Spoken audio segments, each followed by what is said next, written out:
If you have a high school diploma, chances are you took a few history classes. But I'm gonna teach you 5 things today I promise you didn't learn in school.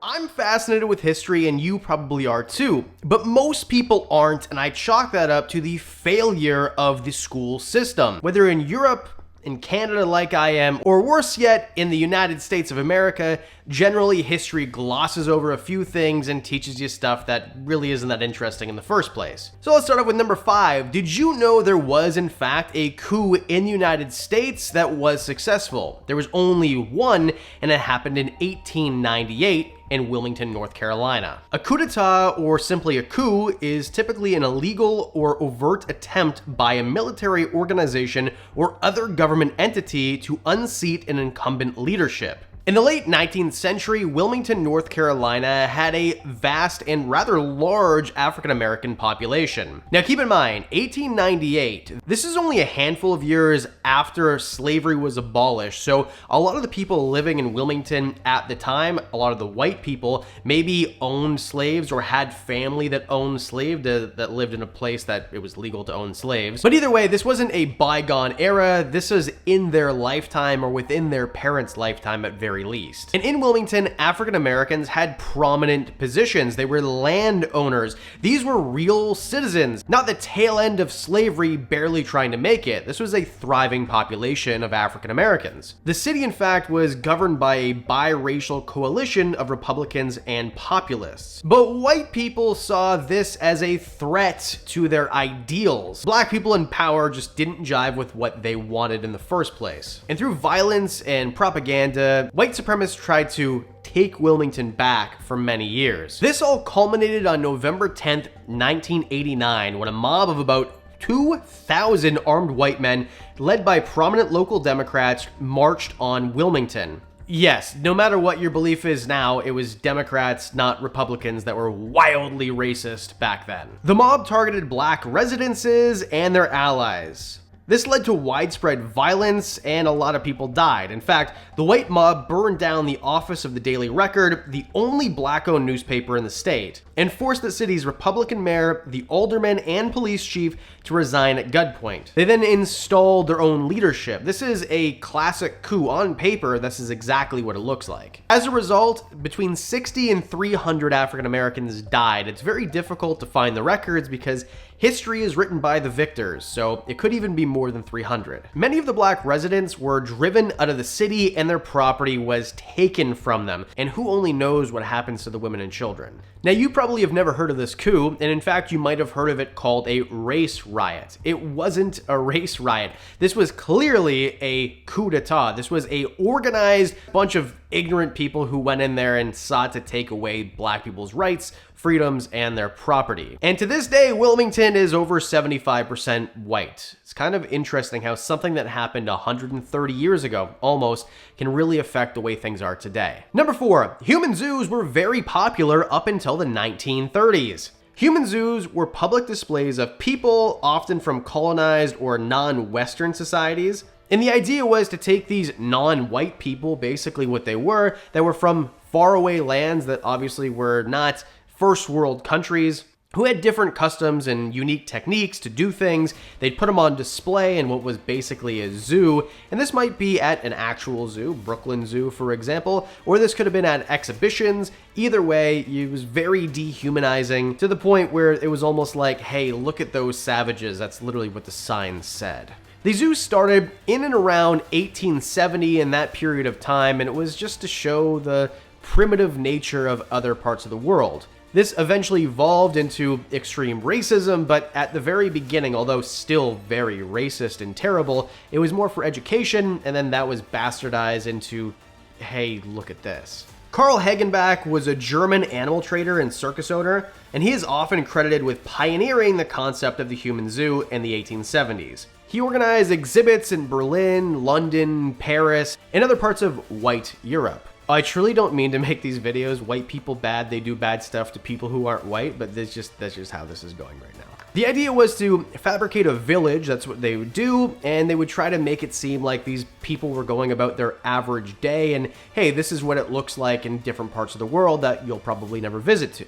Keep in mind that this was before domestic air travel was really heard of, and people couldn't just afford to get on a ship for several weeks to go see how things were in Africa and other parts of the world. In fact, in 1889, the World's Fair was held in Paris. There was, I'm not going to say it out loud, but this was part of it, and it showed about 400 people from French colonies. So people who were already colonized brought over here to show other people who, like, the whole thing is just terrible. Now, luckily, in the early 1900s, by 1930s, this was kind of going by the wayside. Even circuses showing, bearded ladies and all these things that we don't show now today were on their way out, but especially human zoos and exhibits in actual zoos showing humans from other cultures, it was basically done by the 1940s. Perhaps the most crazy part of this is there was a sexual exploitation part of it too, where oftentimes women from African nations were shown off to see if their body parts were real, with signs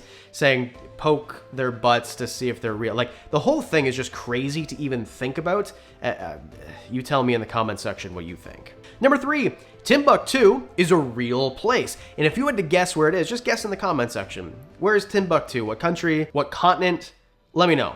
Okay, this is in Mali. Now, Mali is a landlocked nation in Africa. Lots of really cool wildlife there, but very impoverished people. Over 50% of the inhabitants of Mali are very impoverished. To put this in perspective, the average income annually of a person in Mali is about $850 US. To put that in perspective, almost every YouTube video that you've watched today will make over $850 since the time that it was published up until a year after it was published. Now, Timbuktu, a city in Mali, was once a thriving metropolis of intellectual and commercial activity. Timbuktu was actually the height of African civilization during the medieval period. Timbuktu was founded around the 12th century and became part of the Mali Empire during the reign of Mansa Musa. Now, this was in the early 14th century. The trans-Saharan trade routes were very important during this time. This was on the Niger River, so anything coming in or out is going to be very lucrative to the people around it. And especially during this time period, if you are a king or queen or sultan or whatever that is ruling somewhere on one of these trade routes, you're going to be very rich, and oftentimes that means that the entire city or nation is going to be very rich too. Not only with money, but in history, culture. That's where everyone's going to want to be. So this is science, art, and everything else. And Timbuktu was no different. And during this time, the city became a major center for Islamic learning, attracting scholars, poets, scientists, and merchants from across the Islamic world. In fact, the University of Timbuktu centered around 3 great mosques and was famous for its extensive libraries and as a place for scholars to debate and teach theology, law, astronomy, mathematics, and history. So all the important stuff was going on in Timbuktu.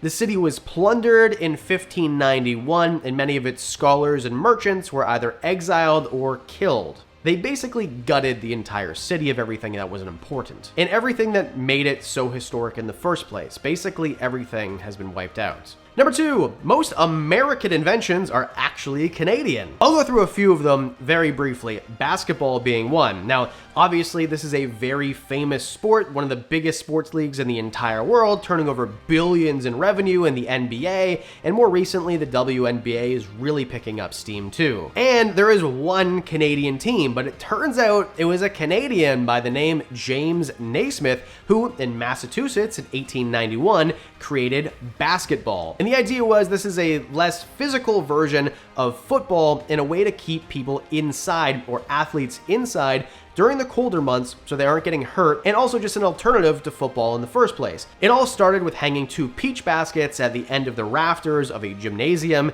and it was so primitive back then that after a point was scored, it was 1 point, by the way, when you put it into the basket, they hadn't even figured out to cut the bottoms out yet, so the janitor would have to climb a ladder, play would stop, and then they would give you the ball back to the players. It was originally a 9-on-9 game, there was 13 rules, it's really interesting, the ball even had laces like a football. But then now we see it today and it's a completely different thing. Another great Canadian venture, the zipper. Now the zipper was used in basically everything, especially during war times. It became very, very popular. But keep in mind, there was literally World War I, or the Great War, where there was basically no zippers. Gideon Sundbuck referred to himself as a Swedish by birth, American by adaptation, but a Canadian by preference. And he produced the zipper. Now, back then, it was a lot of hooks and things like that. There were fasteners, and that's how you fasten clothing together. So our friend Gideon there decided that he was going to create the lightning fastener, and in 1917, that's when the official patent went out, and they started to produce these zippers literally a few blocks away from where I was born in St. Catharines, Ontario. And now, everything that you own has a zipper. Like my gym shorts literally has a zip-up pocket. I'm touching it right now to keep my phone in it. Other Canadian inventions also include insulin, IMAX, peanut butter, Hawaiian pizza. I'm not even kidding. Hawaiian pizza was invented by a dude in Canada in the 40s. The telephone, the first recorded baseball game was in Canada, the road lines that steer you around when you drive, and the Labrador Retriever. Canadians just make a lot of stuff, and also, by the way, apple pie isn't American. It was from England.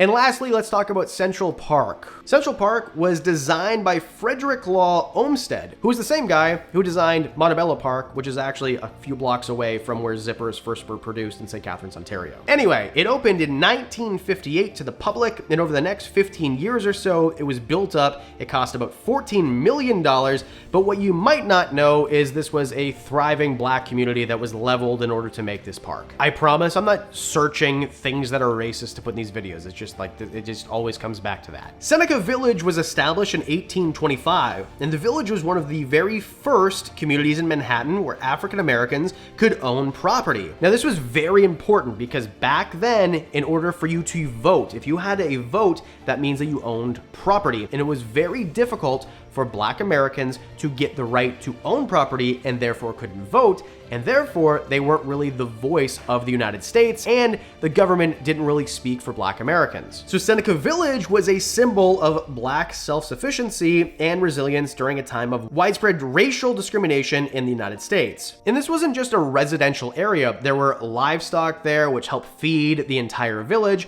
There was businesses there. There was a post office there, gardens, open space. It was semi-rural. This was a really great place for you to live during that time period. And in fact, it was one of the less crowded and more sanitary places in Manhattan because if you don't know, in Manhattan in the 1800s, there was just horses and horse manure and dead horses all over the place. You could make a living picking up horse feces or the dead bodies of horses back during that time period. Imagine that, like you're introducing yourself to a woman, you're trying to, get married and have a kid at 18 or whatever it was back then. What do you do for a living, sir? Oh, I pick up dead horses. That was like a real thing that happened. Wonder if that's where beat a dead horse, like that whole saying, comes from. So the very first landscaped public park in the United States, they decided that they were going to put together, and in 1958, that's exactly what happened.